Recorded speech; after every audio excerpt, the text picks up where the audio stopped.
जब अनु को होश आया तो सुबह हो चुकी थी। अनु अपने कमरे में बिस्तर पर लेटी थी। सरस्वती देवी, तनु और नितिन सब उसे घेर कर परेशान से बैठे थे। अनु को होश आया देखकर सबकी जान में जान आई। सरस्वती देवी कहती हैं, तुझे क्या हो गया था बेटी? तू गलियारों में क्या करने गई थी और वहां बेहोश कैसे हो गई थी? पता है, हम सब कितने परेशान हो गए थे। अनु कहती है, क्या मतलब? आप सपने घुंघरुओं की आवाज नहीं सुनी? वहां पर पड़ा हुआ वह कटा हुआ हाथ भी नहीं देखा?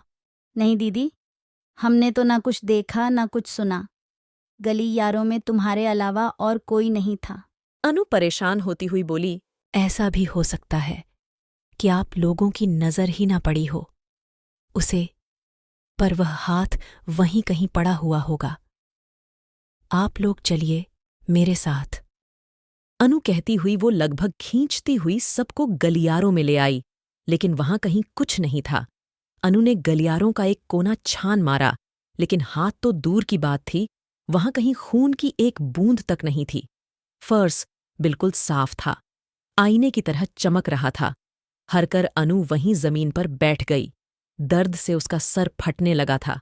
तनु कहती है, अगर आप नई नई कहानियां सुनना चाहते हैं तो हमारे चैनल को सब्सक्राइब करें और लाइक करें ताकि मैं सबके लिए नई नई कहानियां लाती रहूं। देखो दीदी, तुम इतना टेस्ट मत लो, नहीं तो तुम्हारी तबीयत और खराब हो जाएगी। नितिन कहता है, हाँ, मुझे भी यही लग रहा है कि अनु अभी तक वो कब्रिस्तान वाली घटना को भूली नहीं है, इसलिए उनको डरावने सपने आ रहे हैं। आपको कुछ दिन आराम करना चाहिए। अनु, सारा काम आप मुझ पर छोड़ दो, मैं सब सामान लूंगा। अनु के पास सबकी बात मानने के अलावा और कोई विकल्प भी नहीं था। हालांकि उसका मन अभी यह मानने को तैयार नहीं था कि उसने कोई सपना देखा था, लेकिन अपनी बात साबित करने के लिए उसके पास कोई सबूत भी नहीं था। 2 दिन बाद अमावस की रात थी। चारों तरफ धुप अंधेरा छाया हुआ था। बीच बीच में दूर जंगल से आने वाली किसी जानवर की आवाज महलों को और भी भयानक बना रही थी। अनु अपने कमरे में सो रही थी कि तभी अचानक वातावरण में घुंघरू की आवाज गूंजी। अनु की नींद टूट गई।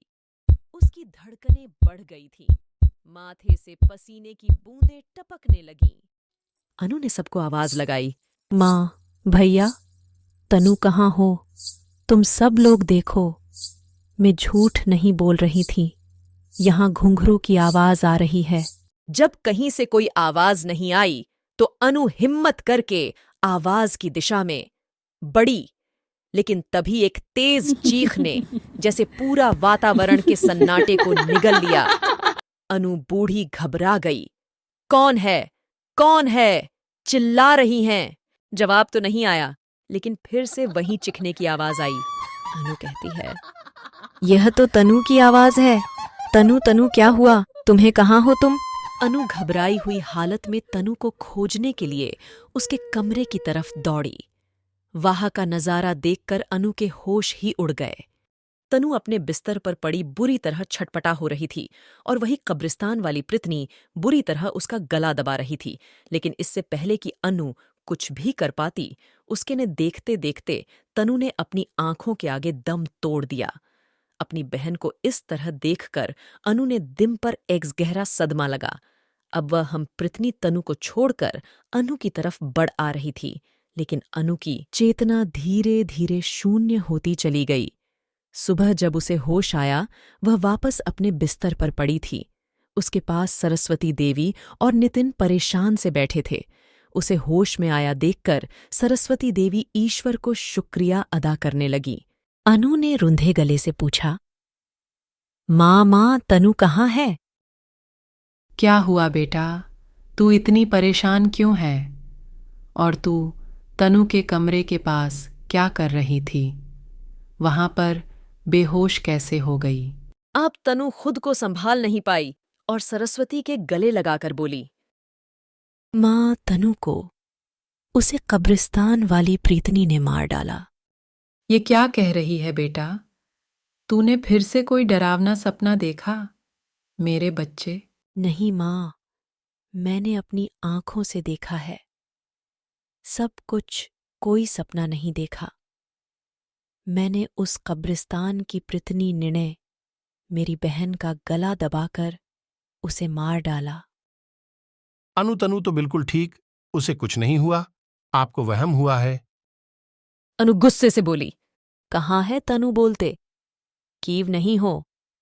आप लोग उसे यहां लेकर आओ, मेरी बहन को वापस। सरस्वती देवी ने उसके सर पर प्यार से हाथ फिरते हुए कहा, भूल गई मेरी बच्ची, उसके कॉलेज की छुट्टियां खत्म हो गई हैं। वह दिल्ली के लिए निकल गई। आज सुबह ही उसकी ट्रेन थी। मन तो उसका का तो बहुत था तुझसे मिलकर जाने का, लेकिन तब तुझे होश नहीं आया तो हमने समझा बूझा कर उसे भेज दिया। नितिन कहता है, हाँ अनु, आप आराम कीजिए, मुझे आपकी हालात कुछ ठीक नहीं लग रही है।